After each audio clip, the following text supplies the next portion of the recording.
میاں ہر سبجیکٹ کے ہر مکتبے جہاں جہاں پڑھائیاں ہو رہی ہے، آپ نے اسکولوں میں دیکھا ہوگا، کالجوں میں دیکھا ہوگا، میٹرک کے لیے کتابیں الگ ہے، انٹر کے لیے کتابیں الگ ہے، کامرس کے لیے کتابیں الگ ہے، انجینئرنگ کے چھاتر چھاتراؤں کے لیے کتابیں الگ ہے، سائنس پڑھنے والوں کے لیے کتابیں الگ ہے۔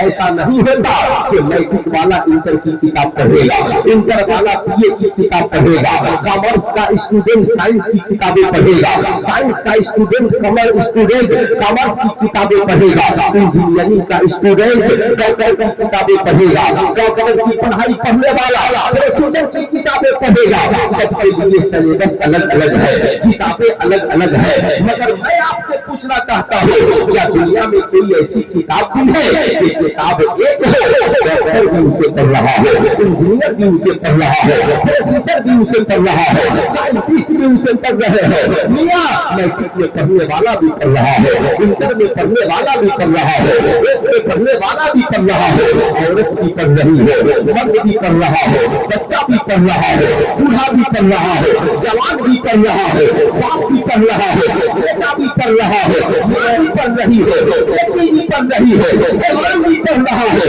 نبی بھی پڑھ رہا ہے، پیر بھی پڑھ رہا ہے، غریب بھی پڑھ رہا ہے، دنیا میں ہے کوئی ایسی کتاب، استاد بھی پڑھ رہا ہے، شاگرد بھی پڑھ رہا ہے۔ آپ کہیں گے مولانا دنیا میں ایسی کتاب صرف ایک ہے اور اس کتاب کو قرآن کہا جاتا ہے، یعنی قرآن ایسی کتاب ہے، سائنٹسٹ بھی قرآن پڑھ رہے ہیں، ڈاکٹر بھی قرآن پڑھ رہے ہیں، انجینئر بھی قرآن پڑھ رہے ہیں، پروفیسر بھی قرآن پڑھ رہے ہیں۔ کتاب ایک ہے مگر پڑھنے کا مقصد الگ الگ ہے، ڈاکٹر اپنے مقصد کے لیے پڑھ رہا ہے، انجینئر اپنے مقصد کے لیے پڑھ رہے ہیں، سائنسدان اپنے مقصد کے لیے پڑھ رہے ہیں، عالم علماء مولانا اپنے مقصد کے لیے پڑھ رہے ہیں۔ میں نے ریسرچروں سے پوچھا آپ قرآن کیوں پڑھتے ہیں، آپ تو سائنٹسٹ ہیں، تو کہتے ہیں میاں یہ قرآن ہی تو ہے جس نے دنیا میں سب سے پہلے انسان کی پیدائش کیسے ہوئی اس کا راز دنیا کے سامنے ظاہر کیا اور اس کا ریسرچ زمانے کے سامنے رکھا۔ یہ قرآن ہی تو ہے جو اعلان کرتا ہے ہم نے انسان کو چھٹے ہوئے پانی سے پیدا کیا ہے، یہ وہ پانی ہے جو مرد کے ریڑھ کی ہڈی سے اور عورت کے سینے کے درمیان سے نکلتا ہے۔ یہ قرآن ہی تو ہے جس نے ہمیں یہ بتایا منہا خلقناکم وفیہا نعیدکم ومنہا نخرجکم تارۃ اخری، ہم نے تجھے اسی مٹی سے پیدا کیا ہے، اسی مٹی میں ڈالیں گے، اسی مٹی سے اٹھائیں گے۔ مولانا یہ قرآن ہی تو ہے، پوری دنیا کے ریسرچروں اور سائنٹسٹوں نے چاند پہ قدم آج رکھا ہے، قرآن نے 450 برس پہلے چاند پہ جانے کا اعلان کیا اور کہا ہل قمری زد سک یا ترکبن طبقا عن طبق کما لهم لا یؤمنون، قسم ہے اس چمکتے چاند کی، ایک زمانہ آئے گا لوگ سواری بنائیں گے اور چاند کے اوپر چلے جائیں گے۔ قرآن وہی ہے کا مقصد الگ الگ ہے۔ میں نے دیکھا ڈاکٹر صاحب کہ ڈسپینسری کے باہر مریضوں کی لمبی بھیڑ ہے، ڈاکٹر صاحب نے کہا کمپاؤنڈر سے ابھی مریض کے اندر مت آنے دینا، ابھی ذرا میں قرآن کی تلاوت کر لوں، ذرا قرآن پڑھ لوں۔ ڈاکٹر صاحب قرآن پڑھتے لگے، پوچھنے والے نے پوچھا تھا ڈاکٹر صاحب کیا بات ہے، مریضوں کی اتنی لمبی لائن ہے اور آپ قرآن کی تلاوت کر رہے ہیں؟ کہا ہاں مولانا میں تو مریضوں کے لیے دوائیوں کا انتخاب کرتا ہوں مگر میرا رب قرآن میں کہتا ہے ہوا شفاء و رحمت للمؤمنین، یہ قرآن ایمان والوں کے لیے شفا بھی ہے اور رحمت بھی ہے۔ جب میں قرآن کی تلاوت کر لیتا ہوں اس کی برکت سے دوائیاں لکھتا جاتا ہوں، مریض شفا یاب ہوتے جاتے ہیں۔ میں نے دیکھا کہ بوڑھی ماں آنکھوں سے دکھتا نہیں ہے مگر گھر میں چشمہ لگا کر کے قرآن کی تلاوت کر رہی ہے۔ اماں جی آپ قرآن پڑھ رہی ہے، خیریت میں ہے؟ کہا ہاں یہ میں بوڑھی ضرور ہو گئی ہوں مگر میں جس گھر میں ہوں اس گھر میں میرا بیٹا رہتا ہے، میری بہو رہتی ہے، میرے پوتے پوتیاں رہتی ہے۔ میں نے سنا ہے جس گھر میں قرآن کی تلاوت ہوتی ہے